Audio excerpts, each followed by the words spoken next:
आहे को मसीहा जेको मजबूर जी सार लही। जंहिं आज बुज़ुर्ग वर्कर साइकिल ते हर घिटी ऐं चौकनि तोड़ी शहर शहर ऐं ॻोठनि में जमियत जे पैगाम जी सदा बुलंद कंदड़ 70 साला बुज़ुर्ग साइकिल वारो चाचा मोहम्मद इब्राहिम शेख सखरवी केतिरनि ई ॾींहंनि खां बीमारीअ जे बिस्तरे ते पयल आहे। हिन वक़्त ताईं 1 लख रुपया खां वधीक रक़म ख़र्च थी चुकी आहे। जेके कर्ज़ खया आहिनि अञा ताईं इलाज जारी आहे।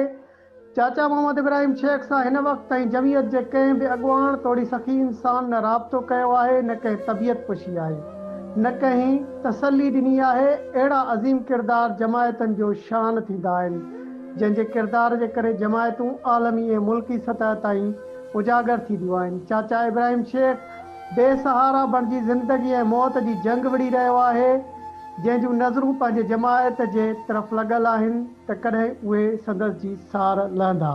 Report Khanpur news team.